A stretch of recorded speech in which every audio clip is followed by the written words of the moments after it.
November 21st, 2023, City of Boulder Planning Board meeting. Are we recording? We are recording. Okay. We are recording. Very good. All right, we will begin with Amanda or Vivian doing the little city discussion regarding behavior for public speaking, and then we'll go on to public comment. Yes, certainly. Thank you for, oh, that's a little loud, sorry.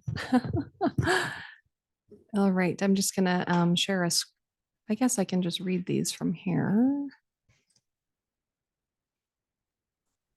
And I'm sharing them online. I don't know what you're seeing there, but I have them pulled up. Thank you, Vivian. All right, so for our public participation at city meetings this evening, the city has engaged with community members to co-create a vision for productive, meaningful, and inclusive civic conversations. This vision supports physical and emotional safety for community members, staff, and board and commission members, as well as democracy for people of all ages, identities, lived experiences, and political perspectives. For more information about this vision and the community engagement processes, you can visit our website. So the following are examples of rules of decorum found in the Boulder Revised Code and other guidelines that support this vision. These will be upheld during this meeting. All remarks and testimony shall be limited to matters related to city business. No participant shall make threats or use other forms of intimidation against any person. Obscenity, racial epithets, and other speech and behavior that disrupts or otherwise impedes the ability to conduct the meeting are prohibited, and participants are required to identify themselves using the name they are commonly known by, and individuals must display their whole name before being allowed to speak online. Ignore that last sentence, please. You are allowed to participate here in person with us as well. We're in the Zoom webinar format for those that are joining us virtual. When it is your turn to speak or your opportunities to provide public testimony this evening, you can use the raise hand function in Zoom. There is a little icon there to let you know about you can hover over the reactions to find the raise hand button. I don't think anyone's on the phone with us this evening. Not so far. That's correct. And those are our rules for this evening. Thank you. Back to you. Okay, thank you. We've called to order. The second item of business is public participation. This is a chance for any community member to speak on any topic other than our two public hearing items tonight. So are there any members of the public that have signed up to speak during public participation, either in person or online?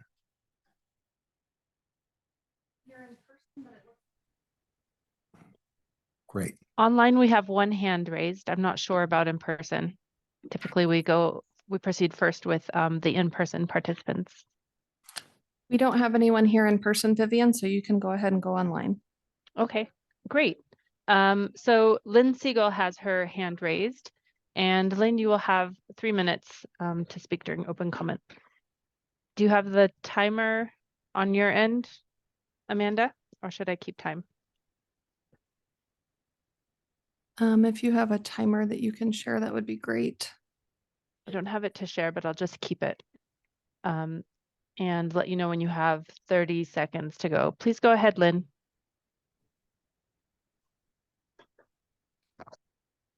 Yeah, the link isn't on where it's supposed to be. So that's probably why no one else is here, except that I'm usually the only one anyway. But you might want to get the link in the correct place on the calendar. I had to go to boards and commissions and find it. I was getting desperate and stuff.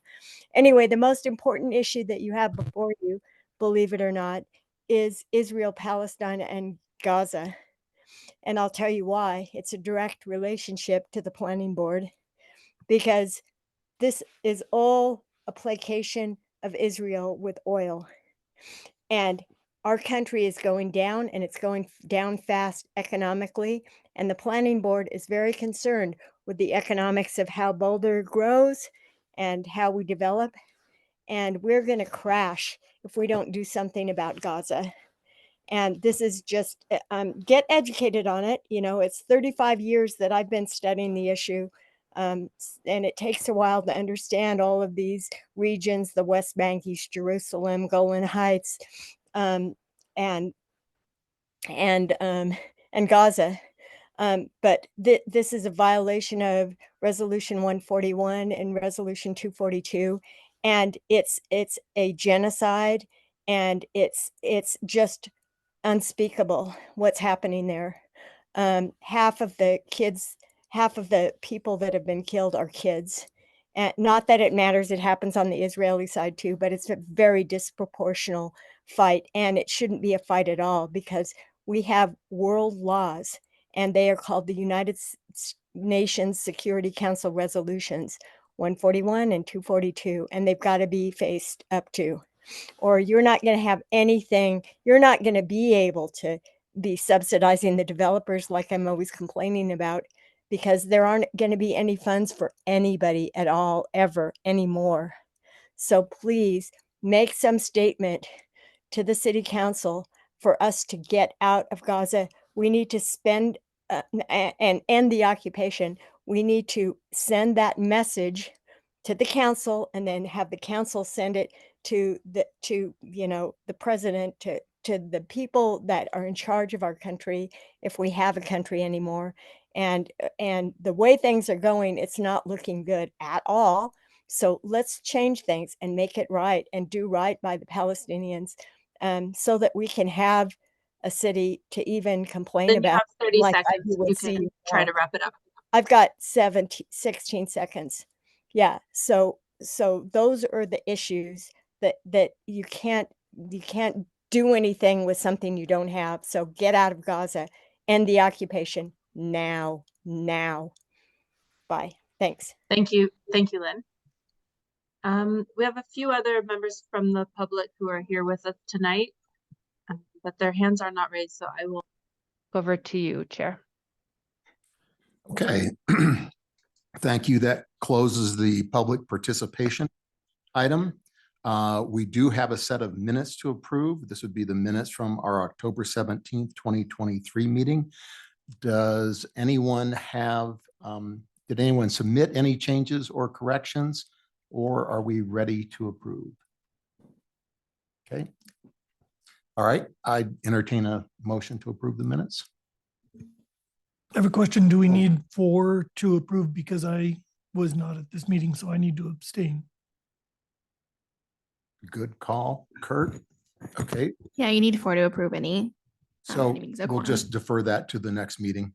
Okay, so approval of the October 17th minutes are deferred to our next meeting. We have no call-ups or dispositions or continuations. So we'll move on to our public hearing items.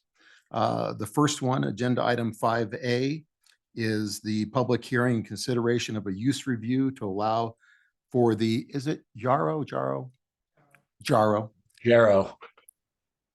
Jaro. like arrow. Yep. Okay, who's that speaking? That's That's Chandler. me, Chandler. Sorry. Chandler will be, I was like, wait. he'll be presenting Don't from use from me either. because he's under the weather. So Right, sorry, I didn't okay, mean to, the okay. disembodied voice. Okay, all right. All Sorry. right. I didn't realize you guys couldn't see me. Montessori School to replace the former Harmony Preschool at 3990 15th Street within the residential estate RE zoning district. The proposal includes a request for a 25% parking reduction to allow for 6 parking spaces where 8 would otherwise be required. This is reviewed under case number LUR 2023-00025. And so we'll begin with Chandler and the staff presentation. And then we'll go to any comments the applicant wants to make, then to the public hearing, and then to board deliberation. So Chandler, when you're ready, take it away. Yes, thank you. For the folks viewing online, it appears that I need permission to share my screen. It says that screen sharing has been disabled. Give me a second. Here we go. Got it. Okay.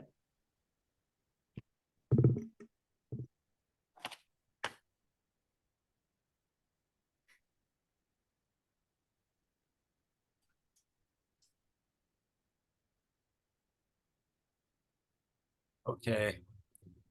Are the folks online seeing the presentation view? They are. Okay.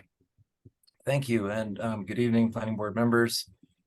As you just mentioned, this is public hearing in consideration of the use review request at 3990 15th Street.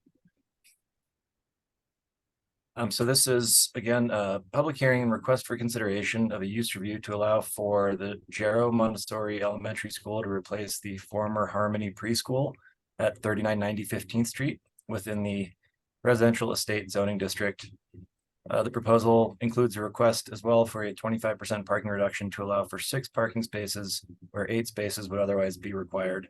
And this is being reviewed under case number LUR 2023-00025.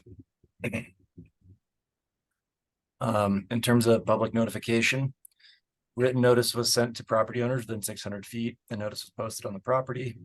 Staff has received comments from 3 neighbors who expressed concerns related to potential traffic and parking impacts, and 1 neighbor who wrote in support of the proposal. Again, the primary concerns included potential traffic and parking impacts. So as far as the location, the approximately 0.3 acre project site is located in North Boulder on the southeast corner of 15th Street and Quince Avenue. The subject site is adjacent to low density residential uses on the south and east. There's a church across Quince Avenue to the north, an 8-unit condominium complex immediately to the west across 15th Street. And further to the west along Quince Avenue are the Nomad Playhouse and the Lucky's Market Shopping Center, or the Hillside Shops. The area to the northeast and northwest of the site are low density residential as well. And as you can see on this map, the existing main Jarrow Montessori campus is roughly 0.4 miles away to the southwest of the project site. These are some photos of the existing site. The first shows the existing 2-story building and parking area as seen from 15th Street looking east.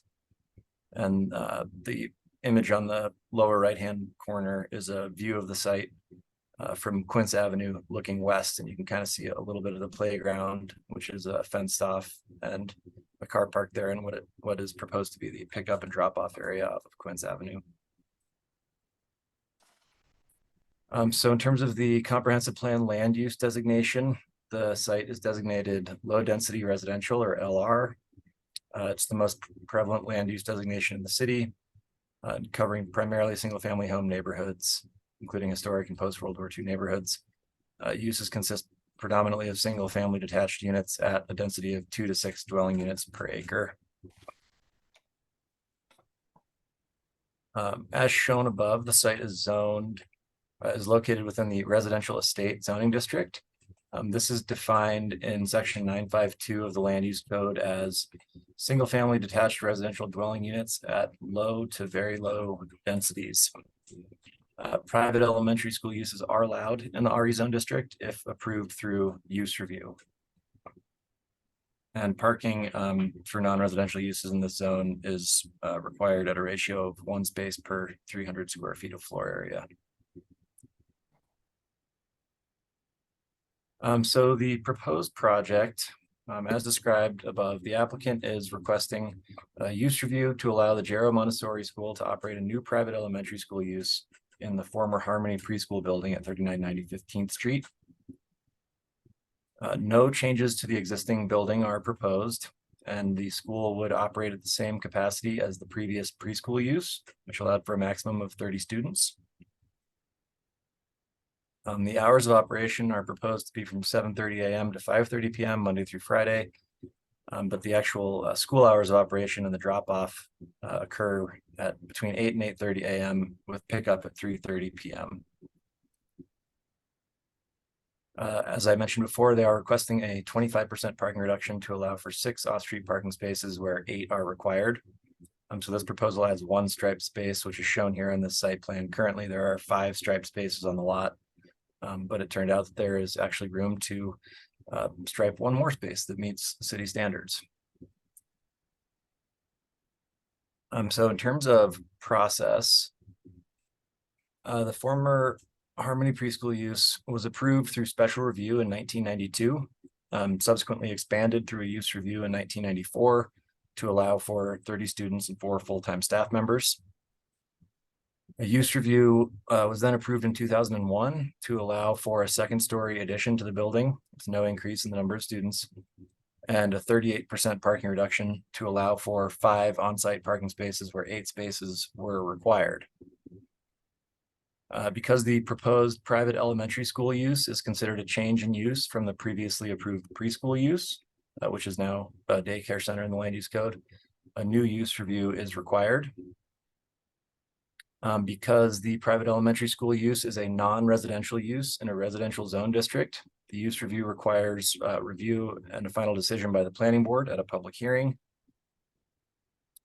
And since the time of the original approval of the Harmony Preschool, the land use code has been changed. So that now the maximum parking reduction that can be requested through the use review process is 25%. Therefore, the applicant is proposing to add an additional parking space to stay within the allowable 25% parking reduction. And it should be noted here that outside of the use review process, up to a 25% parking reduction is usually an administrative review process. So there are 2 key issues for discussion tonight. The first is the proposed project consistent with the use review criteria of section 9215 of the land use code, including findings related to the use being reasonably compatible with and having minimal negative impact on the use of nearby properties. And the second key issue is, does the proposed project meet the parking reduction criteria of the land use code section 996 F3? So in terms of key issue number 1, here is my analysis of the use review criteria. So in terms of consistency with zoning, a private elementary school use, as I mentioned, is allowed in the RE zone pursuant to a use review approval.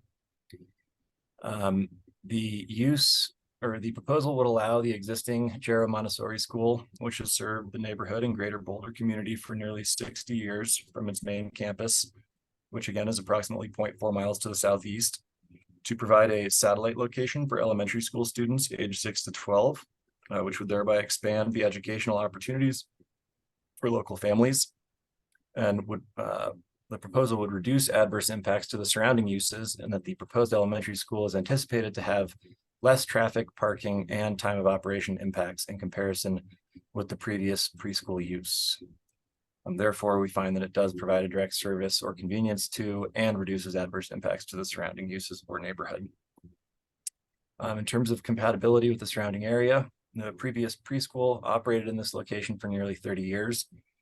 No change to the number of students, which is 30, or staff, which is 4, are proposed, and no changes to the existing building are proposed. The site will also remain the same, except for the addition of an on-street vehicular parking space and the addition of new bike racks.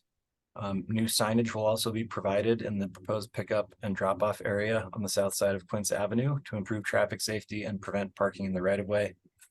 So overall, the use will be more compatible with the surrounding area. In terms of infrastructure, no new infrastructure is required to serve the proposed use. In terms of impacts to the character of the area, again, this site has been a school for nearly 30 years. Plus, because no physical changes to the existing building are proposed, there will be no visual impacts to the existing neighborhood character.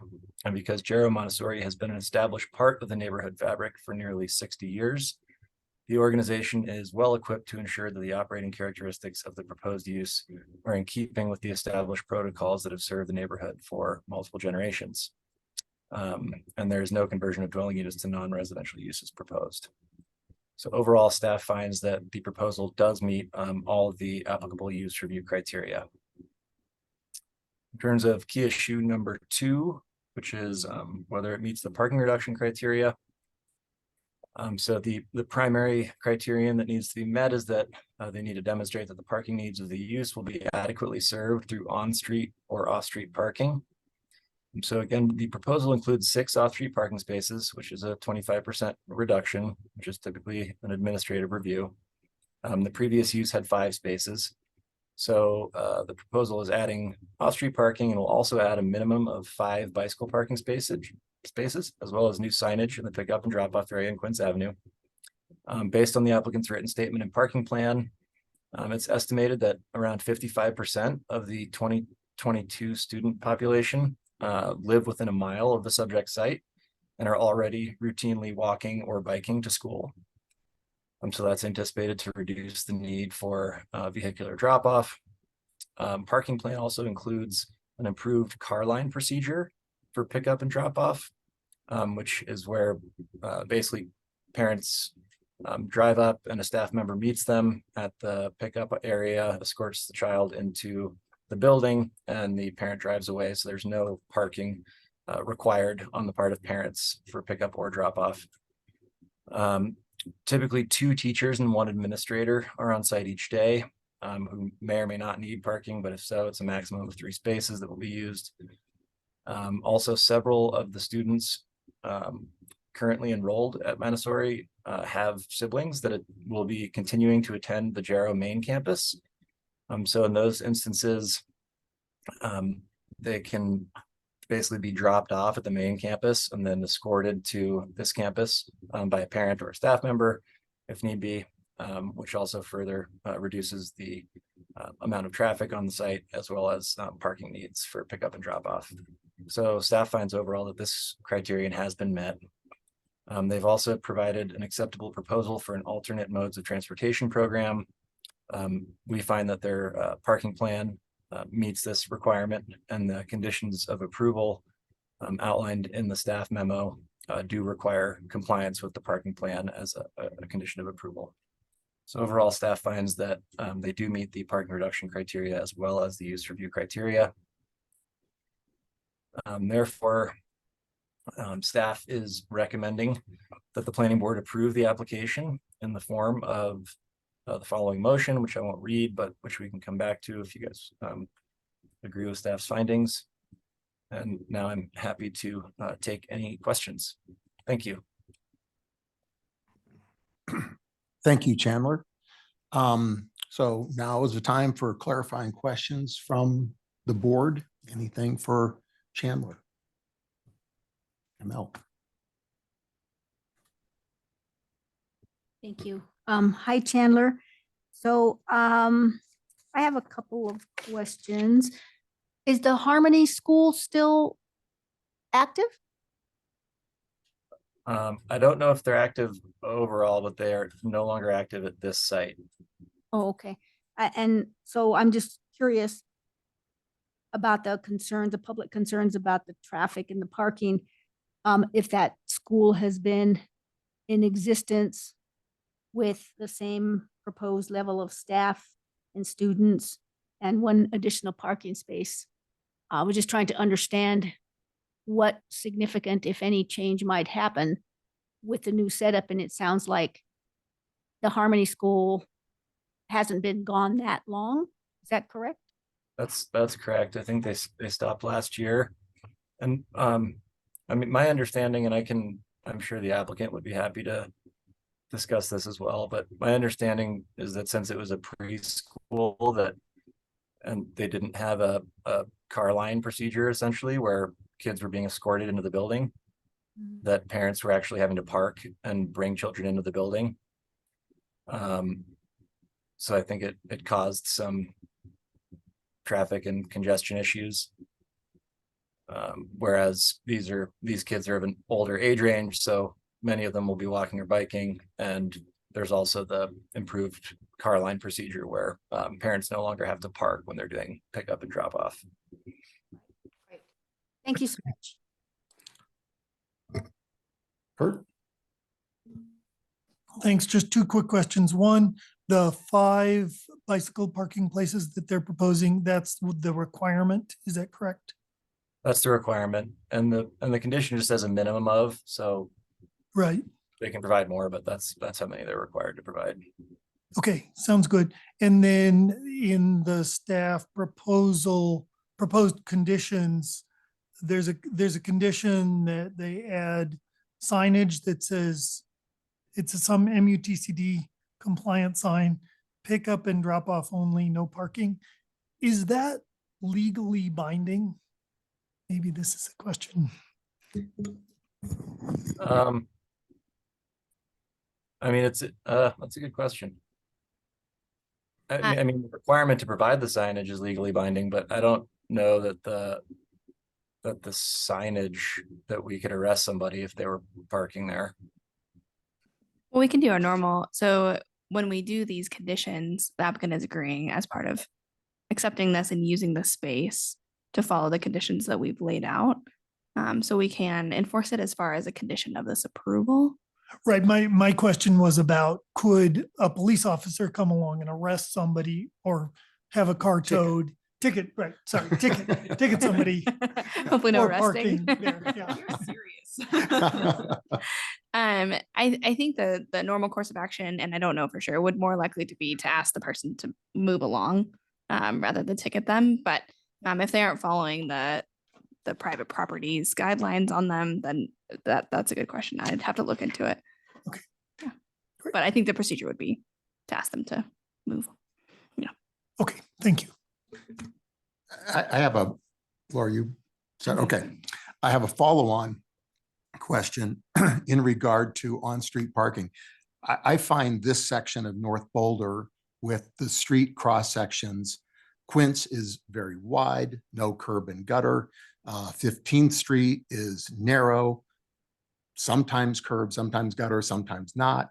It's kind of a mixed bag. And the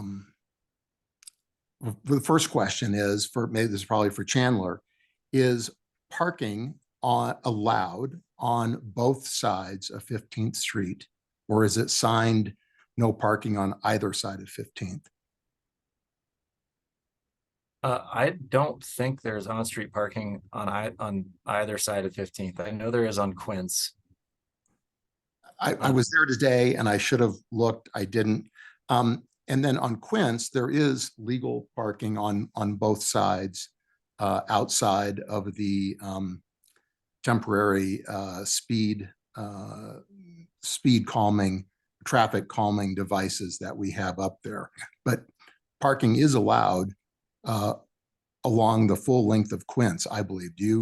Chandler, do you agree with that? Yes, that's true. Okay, so I think it's a interesting point that does a planning board action actually create a no parking zone for the pickup and drop off area? So our action can actually create a no parking zone within an area that would normally have parking. I'm all for it. I'm just clarifying that. Yeah, apologies. I'm reading another staff member's thoughts on this, but I think, it's not part of our traffic management plan. We don't have it as like a no parking zone, but I think there could be an instance where the person is violating the terms of our development agreement. They're not following the sign. So it's possible. Again, it's something that I haven't researched, so I don't know. Okay. Yeah, off the top of my head. All right.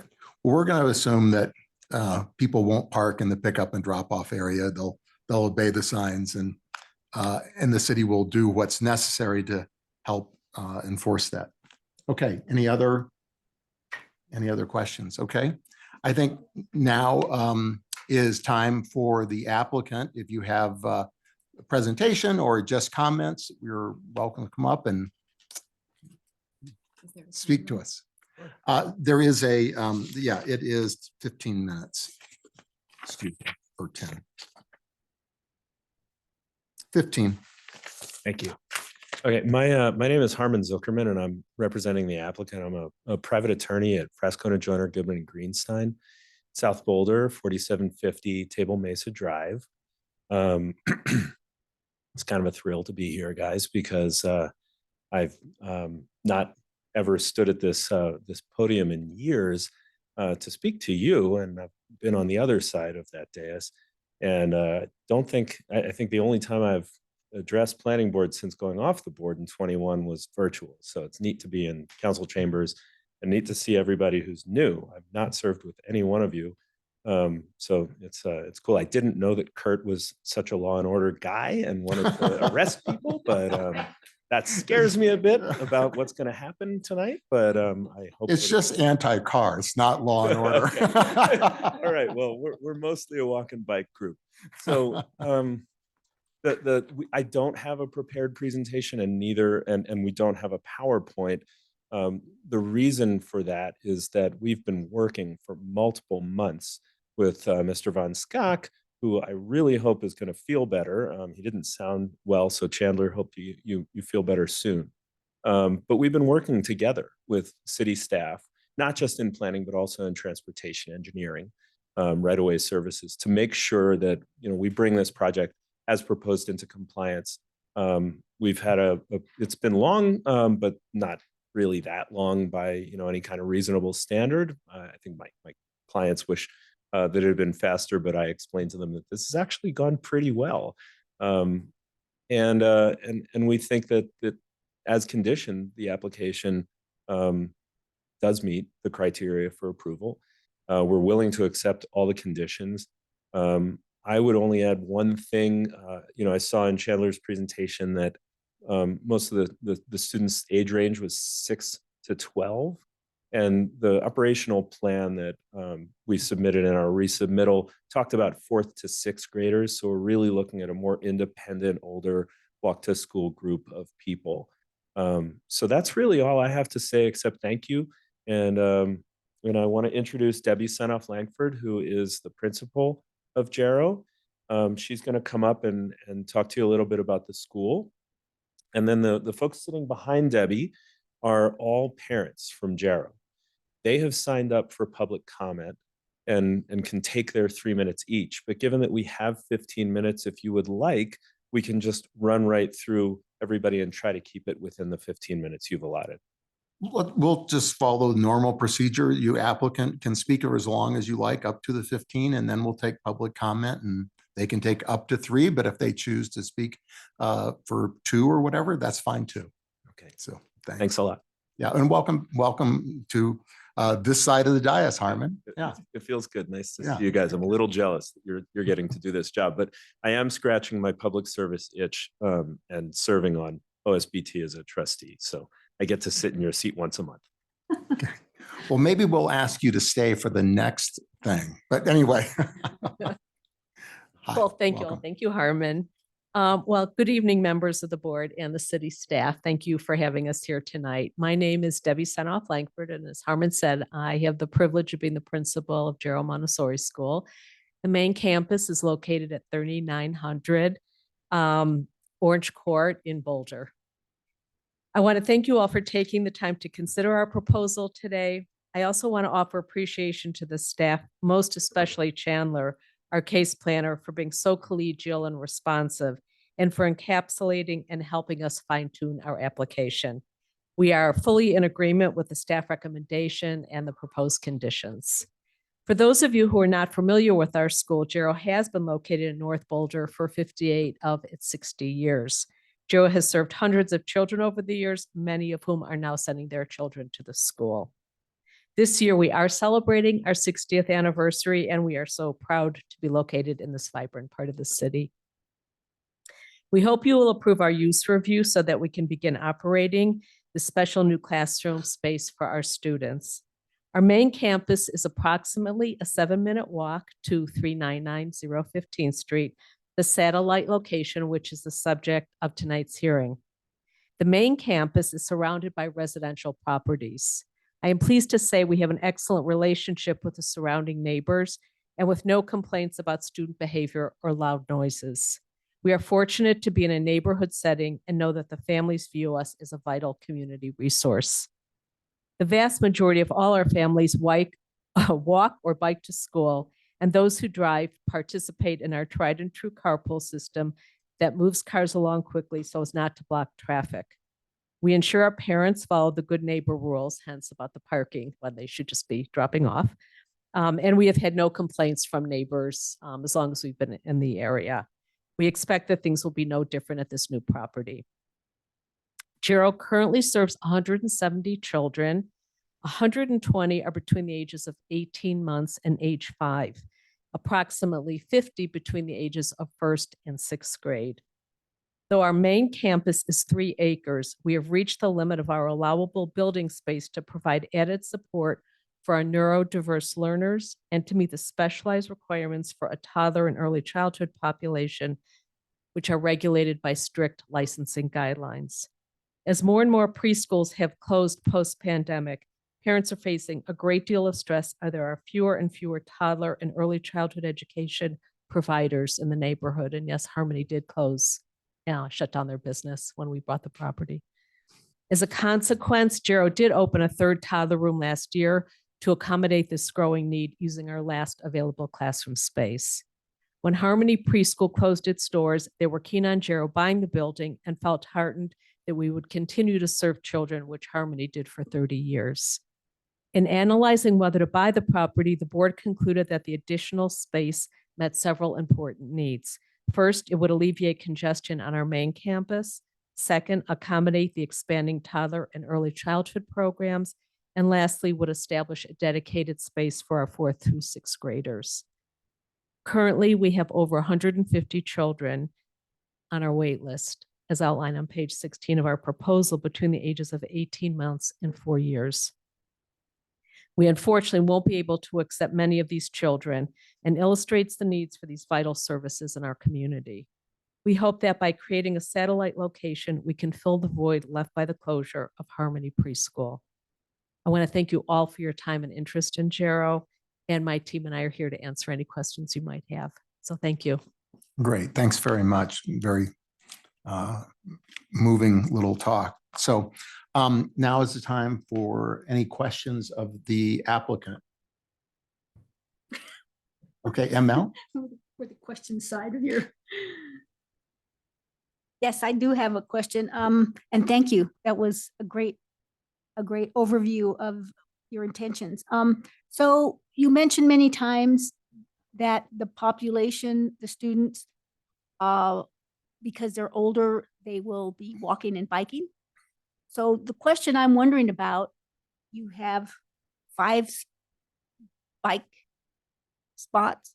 Is that enough? Well, honestly, we can actually put in 20 bike racks. I think what we're doing is we can assess the need as soon as we understand how many children bike. We have many bike racks at the main site. And so that's there's so much space there. So to put those in will not be a problem. Perfect. That's what We I certainly was. do encourage our children to bike and walk. Mhm. That's what I was looking for, Yeah. is if there's an opportunity to right size it based on the use. Yes. Perfect. Yeah. Thank you so much. Anybody else? Kurt, Same question. Same question. Okay. Well, we're all about right sizing the bike racks, and so, We are all about the bike racks. So Okay. we're there with you. okay. Okay. All right.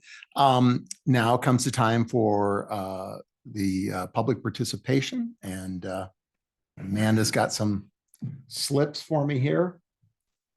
Okay. First up is Jessica Creary. Okay, Creevy.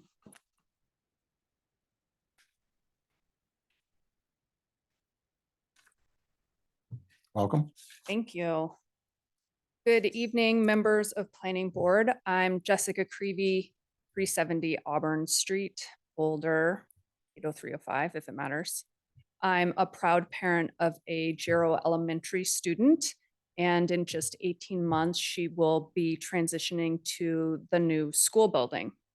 And I couldn't be more thrilled. The new space is a significant step forward in meeting the needs of our students and the broader community. In addition to being a parent, I also have the privilege of serving as the chair of the Board of Trustees. I want to express the board's wholehearted support for the recommendations put forth by the dedicated staff and Chandler. Having a firsthand understanding of the increasing number of applicants to our school, I can attest that when the opportunity arose with Harmony, it was a chance for us to not only enhance the learning environment for our older students, but also to extend the benefits of a Montessori education to neighboring families. I believe that the decision you're making tonight will have a positive impact, not just on our current students, but on the future generations that will pass through the doors of Jarrow. Thank you for your attention and support as we strive to provide the best possible educational experience for our children and the community at large. Great. Thank you, Jessica. Okay. Next up is Justin Gold. Hi, everyone. First of all, thank you. I know that being here tonight, I know it's not convenient for anyone. I've been in the Boulder community for 24 years. I am the founder of Justin's, which is a nut butter company here, and I love this community. We chose to raise a family in this community. And I can't believe I'm saying this, but I have 2 children. Well, that I believe, but I have 2 children who started at Jarrow when they were 18 months, and one has been there for 10 years and one's been there for 9 years. We love the institution. We love Montessori. Montessori is really special to us because it's self-directed learning. So my children get to kind of direct their days and achieve a lot of independence. With that said, both of them would be at this new elementary, kind of lower elementary house. And I just really love the idea of creating a special creative place for the older children in the Montessori school to co-create and habitate their own way, to be away from the little kids, to grow up together in their own community of 30 students. I think it's a wonderful place to have it separated, to create growth, independence, and learning. And I'm here basically just to support Jarrow and support you guys. So thank you. Great. Thank you, Justin. Love your peanut butter, Justin. Thanks for being here. Okay, next up we have Megan. Is it Megan? Yeah, Roush. A little short. Good evening. Thank you all for allowing us to come here today. I am Megan Rao. This proposal impacts me in multiple ways. I am the mother of 2 children that are at Jarrow. I am the mother of a child who's formerly at Harmony, actually, and was there when it closed suddenly on us in March. So we could talk about that for a bit and how grateful we are to have Jarrow in our lives. And I live 1 block away, so I can see from Harmony and our new Jarrow property. So I can stand on the corner of my property at 15th and Redwood and see, well, formerly see Harmony and now see Jarrow. So very intimately aware of, you cannot park on that block of 15th on both sides, but you can on the north side. So speaking as a mother, oh, and also since I live 1 block away, I am squarely in the walk and or bike to school. And we also walk or bike across Broadway to get to the Jarrow campus. So as a mother, it was not an easy feat for me to find a preschool for my children. We were on wait lists for months. I was a little bit frantic. And then we secured a spot at Harmony, and we were so grateful to find a place. My youngest was still too young at the time, but my 3-year-old started there. We were delighted, and we were devastated when it closed, along with every other parent there, because they had all faced the same journey trying to get their children into a preschool. And when one closes and it's the middle of the school year and you know you're about to go stack up on wait list again, it is a stressful experience. We were some of the lucky ones. We not only got a good spot for both of our children, but that spot was at Jarrow. And our children have flourished since they have been there. It is the warmest and most enriching environment that I could have dreamed of for them. And sometimes when life gives you lemons, you make lemonade. And I feel like we are just flowing in the lemonade right now as a family. And so we are just so grateful that actually Jarrow bought Harmony so more spaces could be available to other preschoolers so that they might have the chance at a Jarrow experience as well. And then just as a neighbor, you know, when we actually moved in just 2 years ago, and we were telling people, oh, our neighbors, we're going to send our kids to that school. And they're like, oh, that cute little yellow house. Like, how fun. That's been there forever. It's a staple in the neighborhood. So I was almost surprised to hear that anyone would think otherwise because it's been there for so long. So we have found it a pure joy to be in that neighborhood, to have a preschool part of the community and to be part of the Jarrow community. So we hope that can continue on. Thank you. Great, thank you very much. Next up, we have Emily Recker.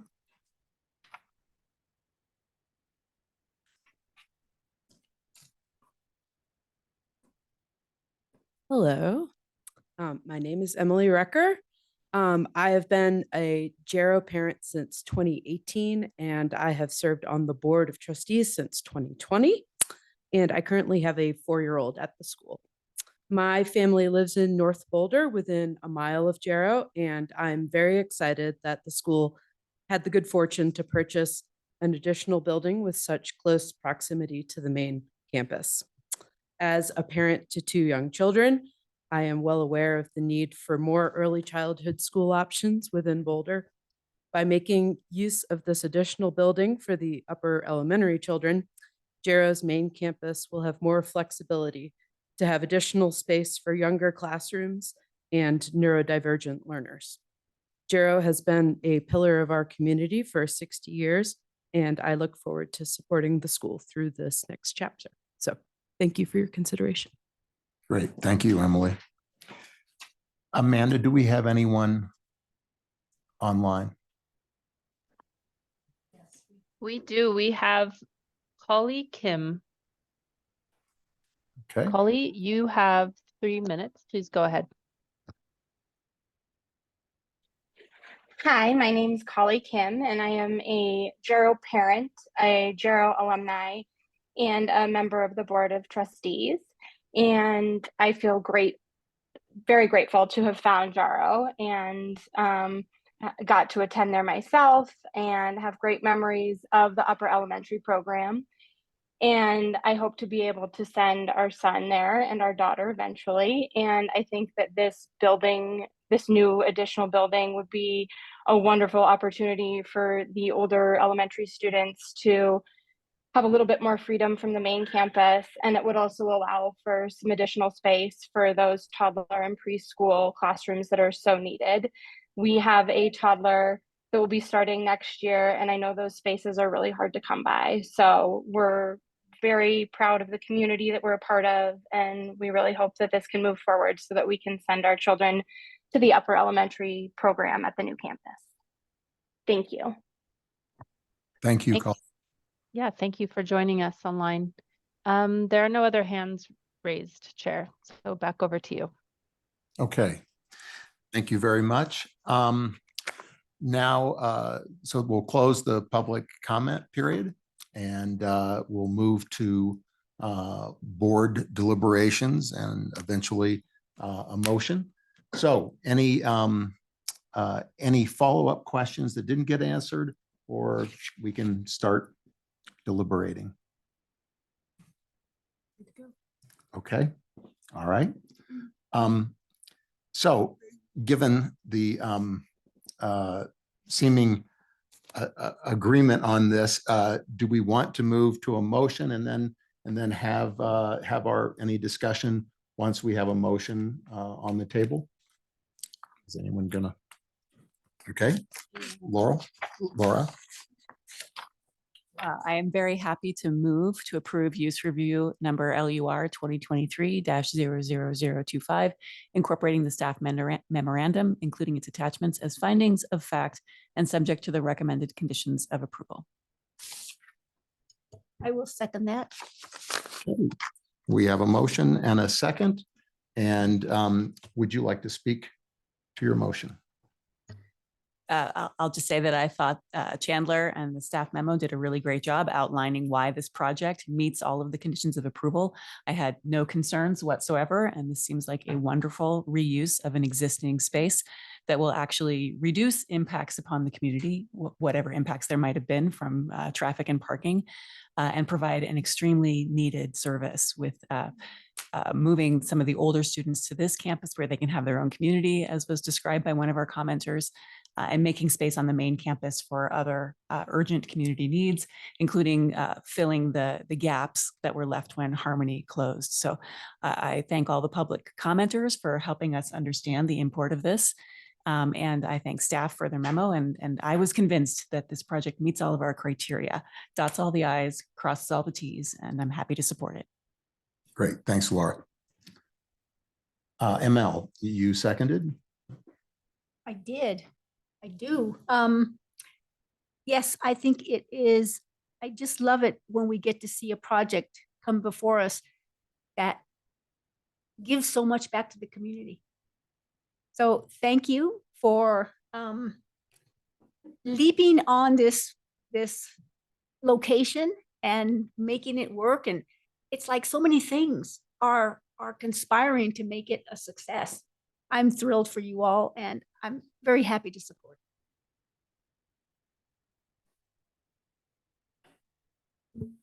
Yeah, I totally, totally agree with my colleagues, Laura and ML. Gero has been a longtime community institution, a tremendous benefit to Boulder.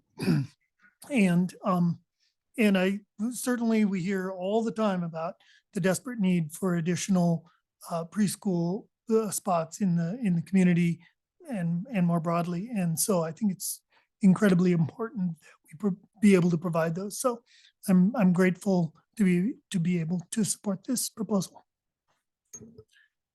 And I'll conclude simply by saying that while my kids did not go to Gero, they went to Alia, but the importance of the right preschool for the right kid is it's just phenomenal. And anyway, we're lucky as a community to have Gero and Alia and some of the other schools that accommodate different types of learning, different types of being, and are just, good members of the community. And so I have an 8 and 10-year-old grandkids. And so thinking, and they go to public schools, but my son ended up going to September school.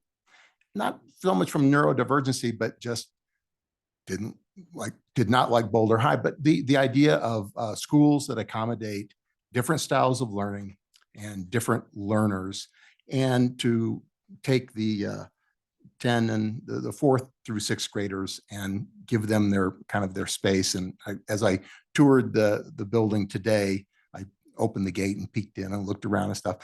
Anyway, it seemed like that will be a great little community for those kids of those age as they grow more independent and ride their bikes to school without their parents and so forth. So anyway, I think it's a welcome addition to the community, and glad you made that purchase, and look forward to approving this application.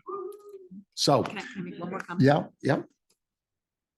Sorry, one more quick comment. I just want to thank the Gero president and board for being so enthusiastically accepting of staff's suggestions and conditions. You make our job very easy. So thank you. Yep.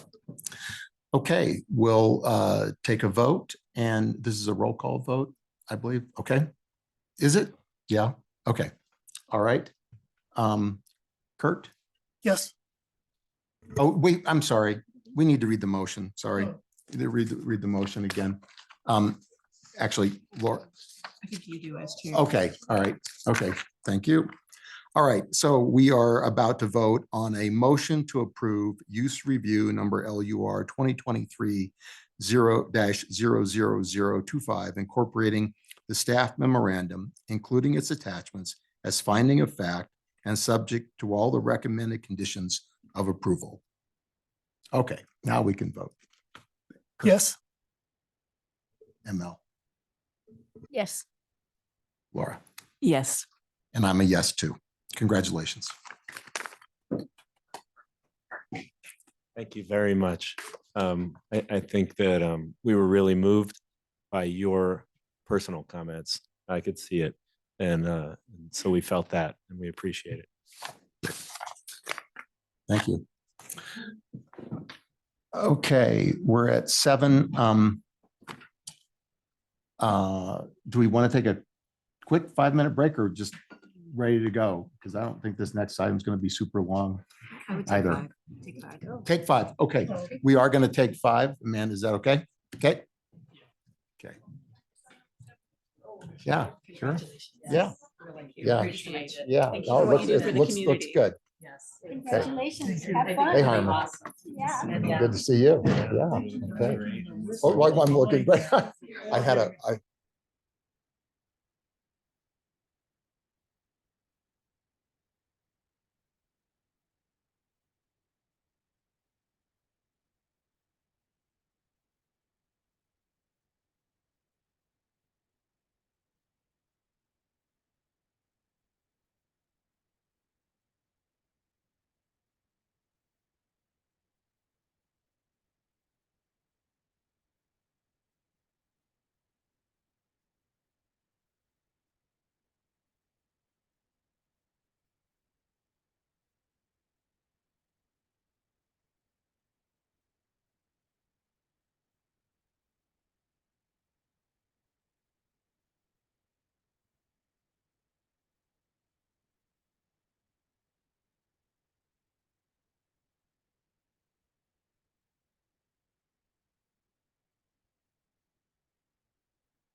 Okay, so we're back in order. We're going to move on to agenda item 5B, public hearing consideration of the following related to Boulder Junction Phase 2 implementation. Number 1, Boulder Valley Comprehensive Plan land use map changes. So we'll begin with staff presentation. Great. Thank you, Chair, and hello, Planning Board. Christopher Johnson, Comprehensive Planning Manager. I'm just going to provide a really quick introductory remark, and then I'll pass it off to Chris Ranglos to give the presentation. But I did just want to say thank you, and we're excited to be here. As you will remember, we went through the process to approve amendments to the Transit Village Area Plan with this body back in September, and then I think it was September, maybe it was August, and then City Council in September. We're excited to be here because this really is the initiation of the implementation of those amendments and of those changes. So what you'll see tonight is really a fairly straightforward routine update to the Boulder Valley Comprehensive Land Use Map, so that comes into alignment with the amendments that we made to the Transit Village Area Plan. However, it really marks the start of the implementation work that we have going forward, and there's a number of things that we'll be beginning and starting to work on next year as we see this area change and redevelop over time. So just wanted to say those words and thank you for all the work that you did a few months ago, and we're looking forward to the discussion tonight. Thanks. Thanks, KJ. Good evening, Planning Board members. My name is Chris Ranglos. I'm a senior planner in comprehensive planning. And as KJ said, it's only been about 2 months now since the Phase 2 amendment for Boulder Junction was approved by City Council, and 3 since the Planning Board last saw the item. And I'm excited to bring forward the first implementation step, which is changes to the BVCP land use map. Quick rundown of the objectives this evening. Following a staff presentation, we'll have time for clarifying questions. We'll hold a public hearing, and then finally, Planning Board will deliberate and take action to approve or reject the proposed changes to the BVCP land use map. We have one key question for Planning Board to consider, and that is using the criteria that's established in the BVCP. Does Planning Board support the changes to the BVCP land use map to align it with the amended Transit Village Area Plan? And as KJ mentioned, this is a project that the Planning Board should be familiar with, as the TVAP Phase 2 amendment was recently considered and approved by the Planning Board just 3 months ago and City Council 2 months ago. However, for a quick refresher, we will start with a brief overview of the Phase 2 project. And as a reminder, the original Transit Village Area Plan that sets forth the vision for Boulder Junction was adopted back in 2007. And over the past year, the Phase 2 project set out to analyze the existing 2007 area plan, learn more about the outcomes in Phase 1, and make recommendations for necessary amendments to better meet current community needs for the Phase 2 area. And as a result, in partnership with the community, including local businesses and property owners, staff developed the TVAP Phase 2 amendment. The Phase 2 amendment focuses on land use, transportation connections, and urban design and character. However, tonight we will be focused on the land use section. And during the Phase 2 project, city staff engaged with a broad contingent of stakeholders in the community and in a variety of formats. Throughout our engagement process, 3 key elements or key themes were identified as areas for improvement within the land use section. The first is expanding flexibility for housing and a greater mix of uses than what was originally envisioned in the original area plan, recognizing and supporting the existing light industrial and service uses, and finally to include more opportunities for green spaces and gathering spaces. And just taking a look back at some recent actions, on August 22nd, the Planning Board held a public hearing and moved to approve the Phase 2 amendment. And on September 21st, City Council held a public hearing and also moved to approve the amendment as well. And now that the amendment has been approved, staff has immediately moved into the implementation of Phase 2. And as a first step towards that implementation and the purpose of this agenda item, the BVCP land use map needs to be updated to reflect the approved land use changes in the Phase 2 amendment. So we'll start with those land use changes that were approved in the amendment. And this map shows the land use plan that was recently approved. The amendment focuses mixed use transit oriented development, or MUTOD, To the north, near the future rail station site, and the south, where change is anticipated to occur earlier in the redevelopment cycle. Mixed-use industrial, or MUI, is applied along the Old Pearl Street area, where many light industrial and service uses currently exist, and where a more eclectic interaction of uses and structures is envisioned in the future. And finally, Parks Urban Other, or PKUO, is applied to the city-owned parcels along Goose Creek Greenway. Hopefully that provides some brief but helpful context, and now we'll move into the BVCP land use map updates or changes. And so here we see the existing BVCP land use map for the phase 2 area, and uses include light industrial, community industrial, and open space other designations. And here are the BVCP land use map changes staff is proposing to align with the land use plan approved in the phase 2 amendment. And as I mentioned previously, uses include mixed-use transit-oriented development, mixed-use industrial, and parks, urban, and other. And if we take a look at the criteria that's established in the Boulder Valley Comprehensive Plan, we have guidance on when map changes can occur. And as defined, the land use map changes may occur at any time concurrent with adoption or amendment of an area plan, and does require approval both by the planning board and by city council. And to be eligible for a land use map change, the proposed change must meet the following criteria. And I'll attempt to summarize and not read this verbatim. On balance, the proposed change needs to be consistent with the policies and overall intent of the BVCP. It would not have significant cross-jurisdictional impacts, would not materially affect the land use and growth projections, does not materially affect the adequacy or availability of urban facilities and services, would not materially affect the adopted capital improvement program or CIP, and finally would not affect any area 2 or 3 boundaries. And we'll use these criteria moving forward in the presentation to help establish the outcome. So first, the first criteria to be considered is if the proposed change is on balance consistent with the policies and overall intent of the comprehensive plan. And TVAP, as is the case with all of our area plans, is intended to implement the policies of the BVCP at the local level. And the phase 2 amendment offers a myriad of opportunities to move BVCP policies towards action and implementation. The proposed land use changes will enable the implementation of the key BVCP policies shown on the slide.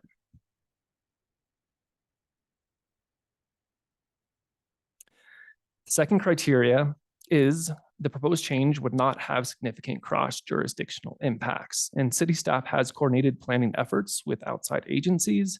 There are no identified cross-jurisdictional impacts that the proposed land use map changes that cannot be accommodated. Moving on to the third criteria, the proposed change would not materially affect the land use and growth projections that are the basis of the BVCP.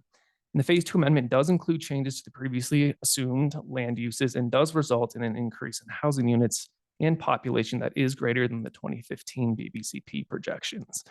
However, the overall growth does not materially affect the basis of the comprehensive plan, is consistent with BVCP policies, and is within the capacity of established or planned municipal services and capital improvements. Moving on to the fourth, does not materially affect the adequacy of availability of urban facilities and services. And just to know that these changes are anticipated to result in gradual redevelopment over a 20-year horizon and will not materially affect the availability of facilities or services. And redevelopment will be accommodated through increased revenues associated with additional growth and development that will ultimately fund urban facilities and services in the area. So in other words, development will be expected to pay its own way, which is in line with BVCP policy 1.22. The fifth criteria would not materially affect the adopted capital improvements program. In future supportive capital improvement projects that would support the envisioned mixed use neighborhoods in phase 2 may be necessary and will be further analyzed in the future implementation steps. However, the proposed land use map changes before the board this evening would not materially affect the currently adopted CIP. Moving on to the sixth and final criteria to consider, would not affect any area 2 or area 3 boundaries. And this one's pretty simple. All of the land use changes that are proposed here are in area 1, thus any area 2 or 3 properties would not be affected. A quick note on public process. We did send a 30-day notice of the proposed changes, and that was mailed to all property owners in the phase 2 area, as well as a 30-day notice was also mailed to all property owners within a 600-foot radius of any proposed land use map changes. And staff received really minimal input, mostly just general questions about next steps. Speaking of next steps, here's what the next steps look like for the continued implementation of this project. Staff will be looking to update zoning and regulations to guide redevelopment late in 2024. We'll identify major infrastructure needs, explore district sustainability opportunities, and develop phasing and funding plans. And finally, we'll be evaluating the existing general improvement districts and programs to support mobility, local businesses, arts, and culture in the area. And with that, the recommended motion before the board this evening is a motion to approve the proposed changes to the BVCP land use map for the phase 2 area of Boulder Junction. And I will leave the criteria on the screen as I think it could help facilitate the conversation. We can come back to it, but just wanted to provide that as a resource for the board as they deliberate and take action. Thank you. Thank you. Okay, clarifying questions for staff in regard to the map changes. ML.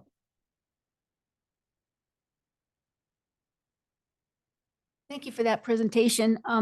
You said something that I am not sure I completely understood about the housing growth being outside beyond. Can you restate that? And then I have a question relative to that and the proposed land use. Sure. So every major update to the Boulder Valley Comprehensive Plan, we do growth projections. And so the last time that we did growth projections was in 2015. And so anytime we make a land use decision, we are looking back at what those growth projections were. And part of our criteria here is does not materially affect the land use growth projections that were the basis of the comprehensive plan.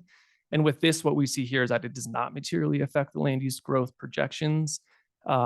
We certainly have the availability of urban facilities and services in the area, as well as I had mentioned, as development reoccurs or redevelopment happens, then they would ultimately be responsible for adding to any of those urban facilities or services that would be needed before redevelopment could occur. So the growth of housing in this area, this is beyond what was anticipated. That's correct? Correct. So my question is then, the MUTOD, does it, because that's a big, that's a big use. Does it, is there a way to manage the percent of housing relative to other uses in that kind of a zone, given that, you know, given where we're at relative to our projections? Or is there a mechanism within that zoning that directs the housing use versus the other uses? Well, we haven't established zoning for the area. I mean use. For the land use? Because we don't have a TOD in zoning at this point. That's correct. Yeah. Turn my mic on. Yeah, I think your question is how might we in the future guide the different types of uses, because the MUTOD land use as a category is so broad and flexible. Ultimately, that would, use is regulated through the zoning code and through the zone districts. And so ultimately the zone districts that would be applied to these particular areas, or there might be new districts that are developed, those will have the descriptions about the types of uses that are specifically allowed. We generally kind of shy away, I'd say, from setting any really hard boundaries as to percentages or the types of uses, and only because the market changes and there's a number of other factors that go into that, and so we want to be cautious about creating too strict of regulations and too many guardrails. So we want to make sure we maintain some flexibility. We can certainly create incentives and other types of tools so that we can encourage the types of uses that we want to see. But rather than being really specific about, really identifying or specifying a percentage of use, I think we'd probably shy away from that. And maybe just to build on Chris's comment on the overall projections that are within the comprehensive plan and sort of how this fits in. As we develop those projections, we're looking at future growth and development within housing and within employment across the entire city. So those, the change or the anticipated level of change over a 20 to 30 year time frame, which is really kind of the horizon of the comprehensive plan. It's a fairly large number. And so every sort of individual project or individual land use changes generally don't materially affect and don't, radically change the projections that we've made. The good news is that we'll be starting the next major update to the comprehensive plan in another year in 2025. So we'll be revisiting a lot of those projections and updating those to be more consistent, because 2015 was quite a long time ago, and a lot of things have changed since then. Great. A lot of information. Thank you for both of you answering the question and helping understand how that might move forward. I think the particular zoning that gets applied is going to be an important piece. Kurt, sorry. This isn't really a question, but it's a follow-up to what you were saying. I was confused also a little bit by that criterion. Actually, I was confused by a number of these criteria. But the way I was thinking about it was, had these land uses, these proposed land uses, been in the land use map when we adopted the current comprehensive plan, would the BVCP look any different other than the land use map? And my conclusion was no. So based on that, it's affecting the land use and growth projections, but it's not affecting the comprehensive plan, was my judgment, is how I analyzed that. Just if that's any help. And before I call on you, I just want to follow on to that. So I've been listening to this and hadn't thought about these particular concerns, but the BVCP, when it gives projections, my understanding would be that, in fact, we have fallen behind the projections for residential growth in terms of city population has declined for the last 3 years in a row. And so if our prior projections been proven slightly wrong on the negative side in the BVC projection. So in fact, we've approved MUTOD land use, and we might have a lot of housing, but we are not at or even exceeding current BVC projections. Is that correct? Okay. Yes, that's correct. Laura? Thanks again for that presentation, Chris. My question is related to something that didn't come up in the presentation, but was in our packet, that there was like a cleanup on that parks open space that was approved by the Open Space and Mountain Parks Board of Trustees. Could you just explain that a little bit? I wasn't sure I entirely understood it and just want to make sure that I'm with you. Yeah, so essentially our OSO designation along that ditch corridor that you saw was really the result of a mapping error that occurred back in the late 1970s. Fat markers, a lot of our OSO issues throughout the city are those fat marker issues. But also, part of the criteria in the Boulder Valley Comp Plan for any kind of open space related land use decisions, we have to get approval from OSBT. on that decision. And so our open space mountain park staff did a pretty thorough analysis on those parcels and the overall quality of the open space that was along that stretch of OSO. And what they found was that there is really not any sort of qualities that our open space mountain parks department is interested in preserving. The reality is that they're ditch lined, concrete lined ditches right now. And so essentially our open space staff doesn't see any real value in continuing to use that land use designation, and combined with the technical errors that we see as a result of the FAT marker. This was just a simple cleanup, an opportunity for us to go in and change that land use to make it more accurately reflective of the existing conditions that are there now versus prior. And I'm sorry, what was it previously and what is it now? Previously, it was OSO, and right now it's a bit of all three of the land use designations that we have before you. So it's a little bit of MUTOD, a little bit of mixed use industrial, and there's a very small sliver along the Goose Creek corridor that will be PKUO. Okay. Okay, thank you. That's very helpful. Appreciate that. Kurt? On the topic of open space, there's also this little tiny sliver of OSDR, and my recollection from our previous discussion was that it was something about a sight line restriction. Can you remind us what the deal is with that? Scenic easement, correct? There's an existing scenic easement of OSDR. We just wanted to update that map to accurately reflect that easement. It was another mapping error that we ran across. And what, do we know what the history of that scenic easement is, or? It's Yeah, not a it- material question, so you can just say no. Well, we do sort of it.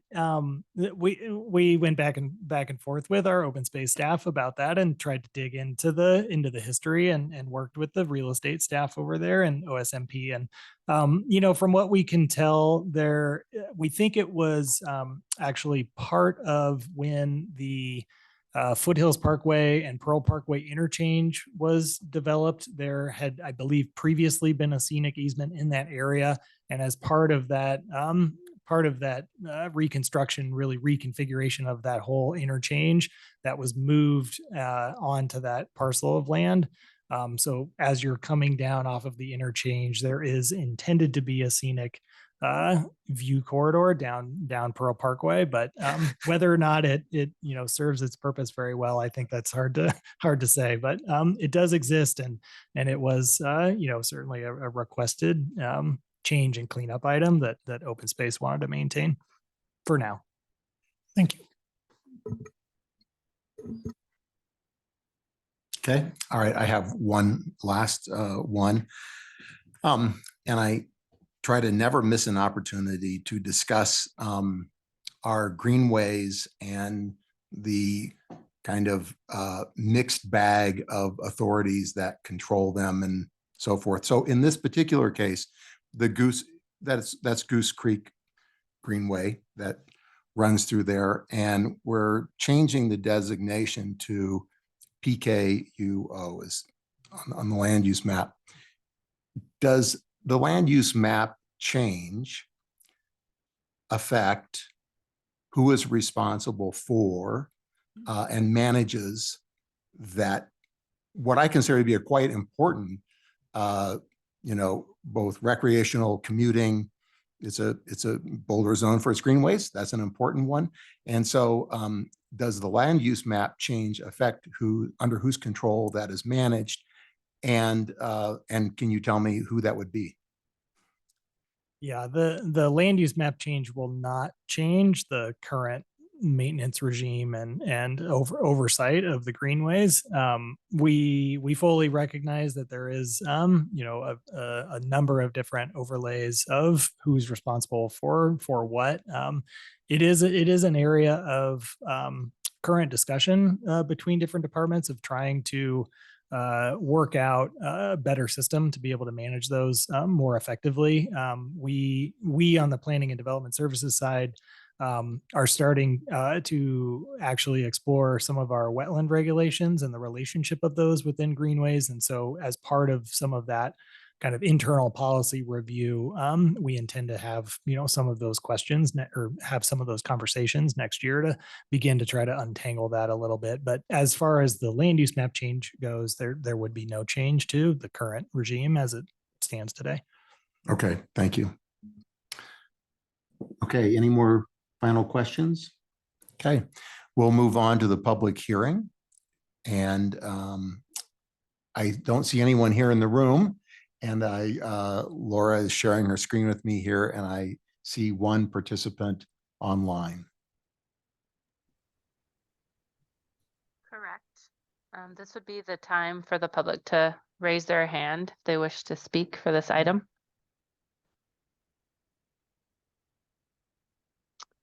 Okay, no hands raised. Back to you, Mark. Okay, thank you. And okay, I will close the public hearing now, and we'll move on to board deliberation. And again, this seems to be another item that it doesn't seem to be particularly contentious. We can have any discussion we want. We can move right to a motion. Is there any discussion before we move on to a motion? Okay. All right. I'd love to entertain a motion. Anyone? And I have it printed out here if someone wants to. Oh, it's up there. Okay. Yep. I move to approve the proposed changes to the BVCP land use map for the Phase 2 area of Boulder Junction. Second. Okay, we've moved and seconded. Kurt, do you want to speak to your motion? No. Okay. Laura, do you want to speak to your second? Just a big thank you again to staff for all of your hard work on this and for helping to reconcile and move us into the next implementation phase. Always good to get updates, and thank you again. Okay.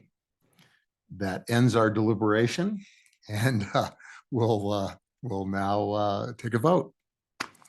Okay, I'm going to go this side first. Yes. Mel? Yes. Kurt? Yes. And I'm a yes too. Great. Thank you very much. Okay, that concludes item 5B. And we now move on to matters from the board, director, and the city attorney. Hi, Brad. Hello. I'm happy to start if you'd like. Please. So Brad Mueller, Director of Planning and Development Services. Thank you for a successful second hybrid meeting. So we appreciate the transition we're making into that and all the good work around that. I wanted to point out one kind of aspect of that last item in the map and the land use map in particular. One of the things among all the work that was done for that I appreciate was an effort of staff to really keep things simple and straightforward. And I think you saw evidence of that. And I just highlight that because that's been a theme that we've been carrying out this year and are going to continue to carry out in the next couple of years as we recognize that there is a lot of built-in complexity into both process and procedure and even codes. I think I relayed to you all sometime earlier in the year, but I'll remind you that back in February when we met with the council as their retreat, one of the things that they did, which was described for us as being the first time ever, I don't know if that's absolutely true, but what they did was say, we appreciate that you've been undertaking these efforts over the last couple of years for process improvement, but we want to empower you to do more, and that's to take a look at the code and see if there are things embedded in the code that are procedural, that add time and process when maybe they don't need to anymore. Maybe there are things that were designed as a good sturdy guardrail, but are now managed through other ways or handled in other ways. So we've taken that to heart. We've been beginning to accumulate a series of those types of potential code items and code amendments, and are planning to bring that forward to you and to council late in the first quarter to fulfill that commitment to them. We also anticipate a second bucket of items probably later in the year that are cleanup kind of code changes. These are the things that we find as we administer the code that are duplicative or contradictory or just poor wording that confuse people, those types of things. Not controversial per se, or not even substantive or policy, but just administration of the code. So that's one of the things we're undertaking just as part of our overall operational excellence values in the city and in the department. And I bring that up to you by way of introducing also the fact that we are going through our work planning efforts that we undertake every year citywide. And then of course, as a department, we look at what work plan items we anticipate are needed and possible to do next year, those that are in alignment with council priorities, with the comprehensive plan, with other strategies and priorities as they've been identified in various plans and documents. So we're going through that process right now. A couple that I want to highlight for you because you'll see many of these or some of these that are kind of rising to the top, especially early in the year, are a review and potential revision of parking regulations. That was actually teed up a couple of years ago and then put on the shelf with COVID. This will be a restart of that, but also a comprehensive review, and this really at the direction of, or at the request of council, I should say, to look very holistically at that and look at whether some of our tools such as the neighborhood parking plan could be used as mechanisms to facilitate alternatives for certain types of development. That's just one idea, and we'll bring many more forward as part of that. And I'm sure study sessions as well. But that's going to be a big one for next year. Another is embodied energy. We are wrapping up an update to the energy code, which I think is coming to you all. Don't quote me on that. A little fuzzy on that item, but one step beyond that, actually many steps beyond that, it's rather innovative, is the idea of looking at embodied energy as part of the construction process and how that could be managed, incentivized, regulated, those types of things as well. And that has to do with how much energy goes into the construction materials, transportation of materials, those types of things. We also are going to see primarily out of comprehensive planning, a review of, right now we're just casually calling all things downtown, but our department is functioning as the umbrella traffic control, air traffic control, however you want to see that, of what we've estimated are about 12 different planning processes that are either already underway in the downtown or need to be underway in the downtown or plan to be involved in the downtown. So you'll see bits and pieces of that in the next year as well. And then I think we also just for fun are having a site criteria 2.0, some of the things that came out of that last effort as well. So that's just a sampling of some of the work plan items. Some of those you'll touch, others less so. But just to give you an idea of kind of where we're going and what we're seeing for next year, we're going to be busy again. So that'll keep us occupied.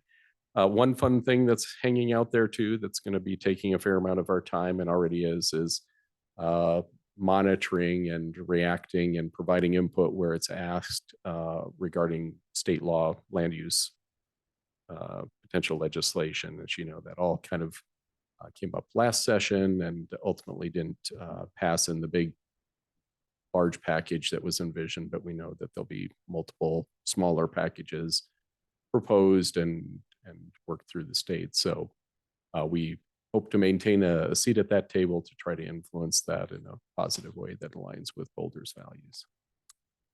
That is my update, but I'm happy to answer any questions. Thanks. That's helpful. Those are some exciting projects, Yeah. and I'm super excited to see them come along. Related to parking, I was just on a call today that was talking about some of the possible statewide land use changes. And it sounds like one of the bills that's going to be run is going to relate to parking. At this point, it doesn't sound like anybody knows what is going to, what that's going to entail. Yeah. But it's possible that the state law could get ahead of us and in terms of parking. And so it's just something to watch really carefully and maybe keep ourselves flexible in anticipation of what might be coming there. Yeah, we very much will. The early things we've seen, both from last year and to the degree that they're starting to get cycled and recycled this year, is that we probably are out ahead of that actually in terms of our minimums and allowances. But you never know, right? And so we will keep an eye on that. Most of it, and KG, you were in those conversations too. I think most of it really was around transit corridors when we got to the parking. It's my recollection, which again is not to Yeah, say that it can change sounds- as things evolve. That sounds right. ADUs was the Oh, other topic ADUs, that have yeah. come up. Yeah, that Mhm. came around as part of that too. Good. Thank you. But it's a good point, and it really, that demonstrates how it evolves day to day, month to month, especially once the session starts. And last year was a bit of a scramble for us. You know, there were a lot of meetings that were being asked last minute and big policy questions with little time to really think about or react to it. So we're a little more prepared this time and kind of making space for it precisely because of that.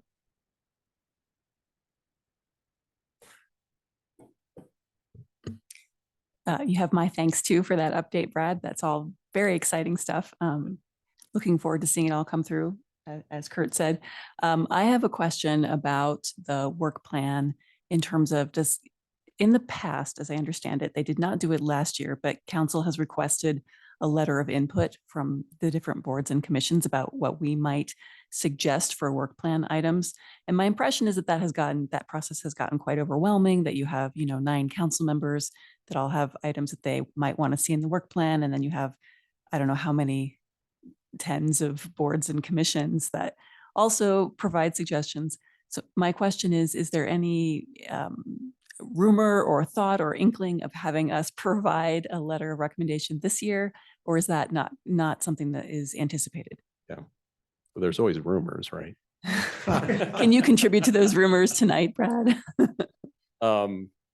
So backing up a little bit for context, when the council 2 years ago in January went through their retreat process, that was envisioned at the time as a 2-year effort. So that was kind of set up with them and with their agreement to set up 2-year, which meant last year in January, February, I guess it was, when they met, it was really positioned as a continuation of those items that they had determined.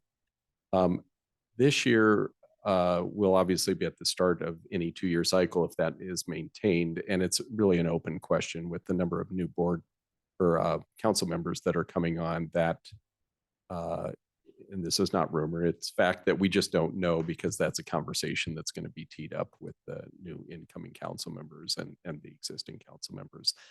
We are hoping, or I should say the city manager's office is hoping to bring a structured format to the discussion of council priorities, such that it's more about alignment of big goals that are already identified in the sustainability, equity, and resilience framework, as well as the comp plan, which of course is adopted policy, and a strategic plan that the city is developing that kind of fills the gap between the comprehensive plan and the individual work items that are done on a year-by-year basis, to give them really a forum to kind of make decisions for priorities at a macro conceptual level, and then staff will fill in the actual work items that would fulfill those things. But that's all kind of a work in progress. And I bring that up because in that context, the idea of letters about very specific kind of action things, or even the council members themselves kind of putting it forward in that format may not be as relevant as it was. But we'll see. Thank you. It's helpful to know how those discussions are evolving. Appreciate that, Brad. One other question, do you imagine that for the time being, the changes to the use table and standards are now done? Or are you seeing yet another stage to Yeah, that? yes. And even as I was saying that, I was remembering, I hope it's use tables. There were some things that came out of the council meeting that we're kind of one step further. The council spoke to as possible amendments and realized that to try to do that on the spot in this year, in this time frame, really wasn't appropriate. So we had committed to a 2.0, but they won't be unfamiliar enhancements is about the best way I could characterize that. I can get you more specifics. I'll just say that I'm remembering that too. And I think that was use tables, and in particular, Councilmember Folkerts had some very specific things that she wanted to look at. And the discussion was that feels more like a phase 2 or a next step item. And so they kind of put it in that bucket and didn't approve it that night with council, but said that they wanted to come back to it.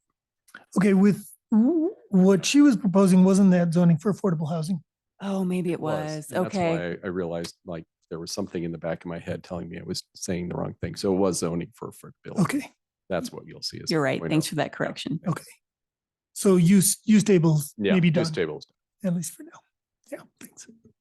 I'm just glad that I'm not the only one whose memory gets fuzzy the minute I walk out of it. It's like, wait, was that what we're talking about? Use tables or which zoning for? I will say too, that part of the reason for that, well, I'm sure there's a reason that I'm just not remembering things, but beyond that, it has something to do with the fact that we just had an awful lot of work program items. And it was really nice to be able to speak with council at this last meeting where we did bring their last priority forward for consideration to recognize that the items that they had identified, which was really 5 out of 10 that they had identified, fell into our department. We were able to bring forward to them before the change in the council, which was their request. And so staff has worked really, really hard, and that's across the board in all the divisions to be able to try to meet that expectation. And now we're tired. So You guys did amazing work getting all that done, because 9 months ago, like only a tiny bit of it was done. And I was like, there's no way that they're going to get it all done. And you got it all done. It was amazing. So great work. a lot of behind the scenes Oh, before well, I know. leading up to that 9 Yeah, months ago. I But know. you're right. I mean, there was even the mayor said he had doubts that actually was going to happen. So it was nice. Yeah. to be able Well, to thank you for all the great work. fill You it- guys are fill it. Well, I fantastic. mean, it's the teams, they did an amazing job. Seconded. And please convey the appreciation of the planning board for all that the planning department has done for the city in this last 2-year cycle. And I hope that you have a wonderful holiday and an opportunity to rest, all of you. Absolutely. Okay, I have a question. And my question you might say, well, that's actually like a big agenda item next year, but could you give me just a super high level view of the BVCP update? Who is really responsible and will manage that process? Is that the planning department? And when does that begin and when would it conclude? Mr. Chair, that is a really big item. for discussion. Now, we can give you a quick overview, including the timeline. We're going to be working on it immediately, essentially. Yeah. So first question about responsibility that falls to us and me in particular and everybody around me. But it will, ultimately be a very broad effort involving multiple departments, city attorney's office, other divisions within PNDS. So it's a big all hands on deck kind of effort. We're spending a lot of time next year doing a lot of policy research and pre-work, getting the engagement strategy developed, and all of the scoping, understanding if we are going to need consultant assistance on certain aspects. So getting that organized so that we can make appropriate budget requests and that type of thing through next year. The anticipation is that we will formally launch the project at the beginning of 2025. It will likely take somewhere in the neighborhood of probably about 15 to 18 months to really kind of develop, do all of the outreach and engagement, develop the policies, actually begin to, develop the document itself. And we have a lot of ideas as to Does it continue to be a physical document? Does it take more of an online or interactive form? So there's a lot of questions around kind of what does the future of this look like? And then it requires a 4-body review. So planning board, city council, the board of county commissioners, and the county planning commission. So all 4 boards need to review and approve the document to be adopted formally. That process in and of itself probably will take 4 or so months. We'll be looking to try to host some joint hearings and other kinds of things so we can be efficient with that time. But ultimately, all 4 bodies need to adopt the plan. I will add that thanks to emerging AI, almost no staff involvement is required. So it's actually going to be pretty simple. No, in all seriousness, we've been working on figuring out what the right resources are for that and getting that teed up, both from a budget standpoint and an organizational standpoint within Christopher's division, but also recognizing the cross-departmental pieces of it, cross-divisional. We're getting everybody kind of ramped up for that, including conversations with the county, which of course is a big piece of that, the 4-body review. We can recirculate a memo that we provided to council in May that kind of lays out that timeline. It would be good for the board to familiarize themselves with that.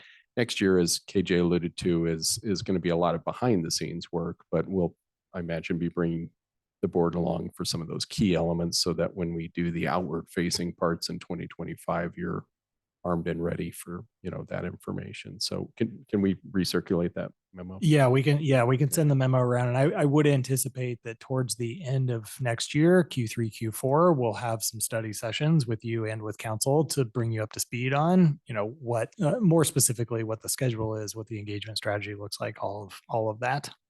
So.